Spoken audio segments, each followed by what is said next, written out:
Hello বন্ধুরা, আমি পূজা। সকলকে জানাই আমার চ্যানেলে আরও একটা নতুন ব্লগের সঙ্গে অনেক অনেক স্বাগত।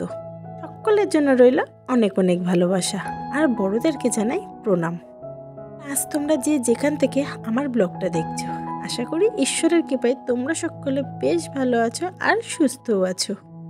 আর আজ রান্নাঘর থেকে ব্লগটা স্টার্ট করলাম। এখন প্রায় 10:30 বেজে গেছে। সকালে ঘুম থেকে উঠে সমস্ত বাসি কাজ কমপ্লিট করে নিয়ে চা খেয়ে সোজা চলে এসেছি রান্নাঘরে। আজকে না ঘুম থেকে উঠতে একটু লেট হয়ে গেছিলো, তাই সকালের বাসি কাজগুলো আর তোমাদের সঙ্গে শেয়ার করতে পারিনি।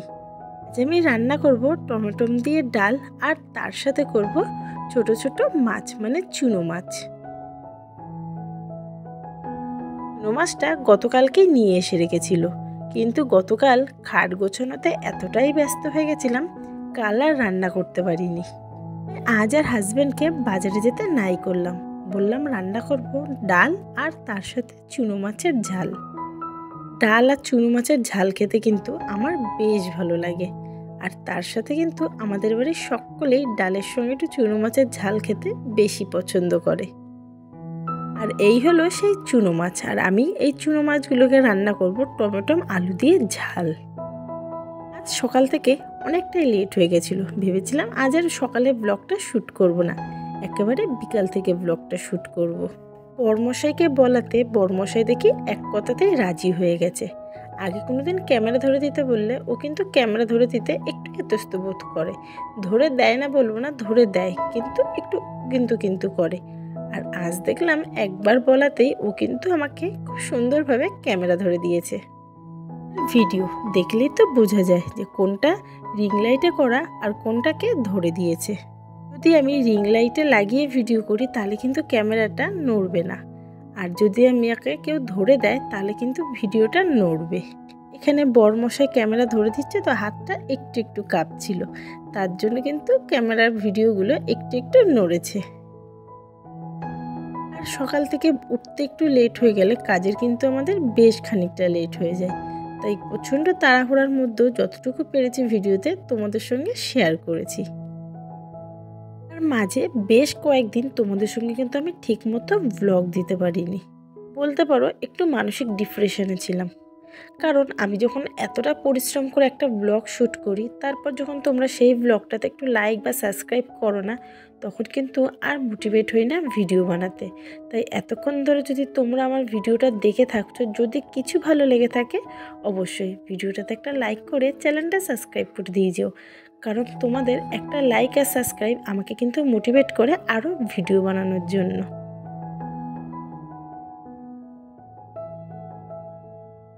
তোমাদের সাথে কথা বলতে বলতে আমার কিন্তু প্রায় রান্না হয়ে গেছে। প্রথমেই তো একসঙ্গে ডাল আর ভাত বসিয়ে দিয়েছি, তারপর এখন মাছটাও রান্না হয়ে গেছে। সকালে সমস্ত বাসি কাজ করে নিলেও আমার কিন্তু বিছনাগুলো গোছানো হয়নি, কারণ বরমশাই আর ছেলে যে একটু লেটে ঘুম থেকে উঠেছে।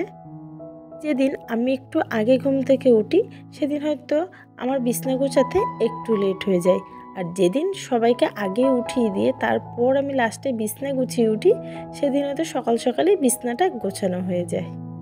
গতকাল ঘরে কিন্তু নতুন খাট নিয়ে এসেছি, আর সেই জিনিসটাকে পুরোপুরি গুছিয়ে কমপ্লিট করে উঠতে আমার কিন্তু কালকে অনেকটা সময় লেগে গেছে, আর অনেকটা রাতেই কিন্তু আমরা ঘুমিয়েছিলাম। তার জন্যই বলতে পারো আমাদের কিন্তু সকালে ঘুম থেকে উঠতে বেশ খানিকটা লেট হয়ে গেছে।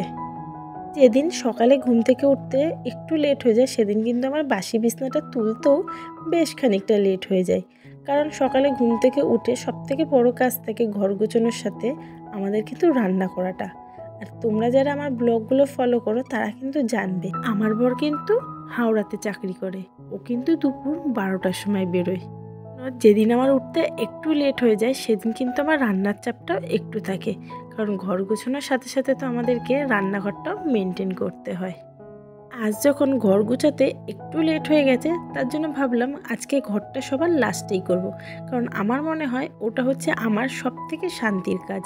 কারণ ওটা যদি আমি পুরোপুরি নিজের মনের মতোভাবে না করি হয়তো আমার সারা দিনটাই হয়তো ভালো যাবে না, মনে হবে কোন কাজটা যেন আমি কমপ্লিট করিনি।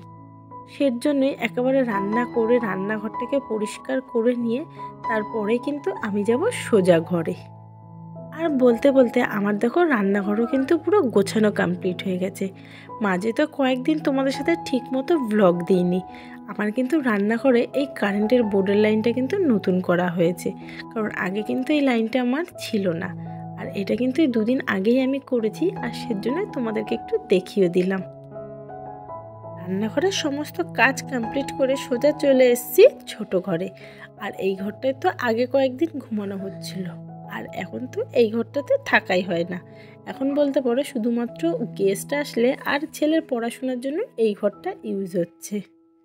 সাদা রঙের বেডশিট পাতা, ছেলে যখন পড়তে বসবে পেন্সিল দিয়ে বিছনার মধ্যে লিখে দেয়, সের জন্য না একেবারে একটা পাটি পেতে রাখছি, যাতে ও পড়লে চাদরটার মধ্যে কোনো পেন্সিল দিয়ে যাতে কোনো দাগ না দিতে পারে।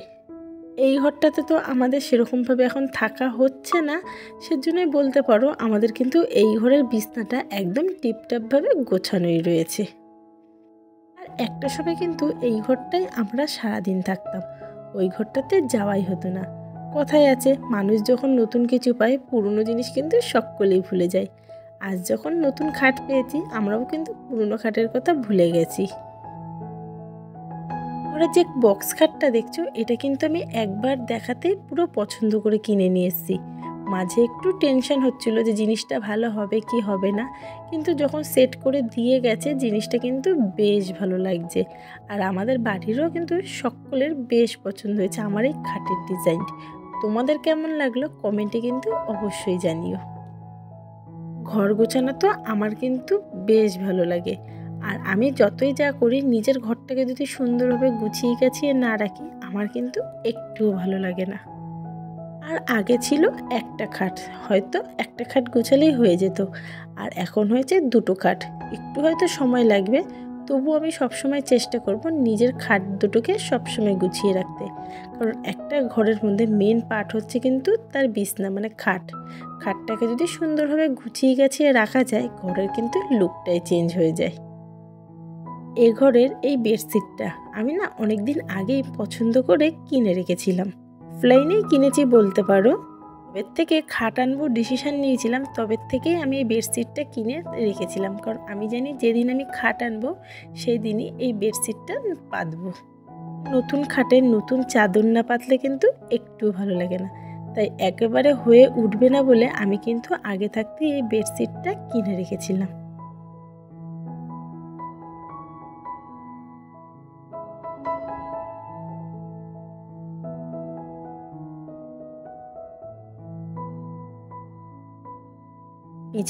বিছানার চাদরগুলোকে যদি টান টানভাবে রাখা হয় তাহলে কিন্তু বিছনাটা দেখতে আরও ভালো লাগে। আমি দু ঘরেরই বিছনার চাদর কিন্তু সবসময় টান টান করে পেতে রাখি। আমি তো সকালবেলায় বাসি ঘরটা ঝাড় দিয়ে রাখি, শুধুমাত্র স্নানের আগে ঘরটাকে একবার মুছে নিই। আর আমি বিছনা চাদরগুলো গুছিয়ে নিয়ে ঘরটা মুছে সোজা চলে গেছিলাম স্নানে, কারণ মাঝে হঠাৎ দেখি বৃষ্টি নেমেছে।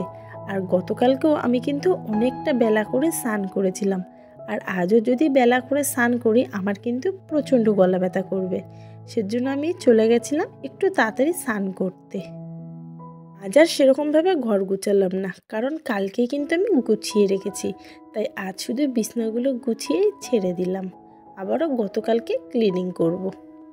আর এদিকে খাটের চূড়াটা এতটাই উঁচু হয়েছে সেজন্য জানলার যে একটা পাল্লা খুলতো সেটাও এখন খুলছে না, কারণ চূড়াটা কিন্তু বেশ বড়। এদিকে সমস্ত কাজ কমপ্লিট করে সোজা চলে গেছিলাম স্নানে, আর স্নান করে একেবারে তারপর রেডি হয়ে তোমাদের সামনে আসলাম।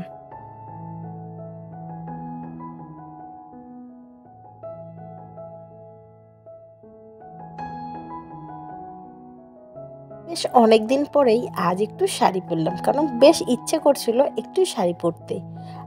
আর সকাল থেকে কিছু খাওয়া হয়নি, এখন আমি তাড়াতাড়ি করে একটু খাবো, কারণ প্রচণ্ড খিদে পেয়েছে। আর আজকের ব্লগটা এখানেই এন্ড করলাম, আবার দেখা হবে তোমাদের সঙ্গে নতুন কোনো ব্লগের সঙ্গে।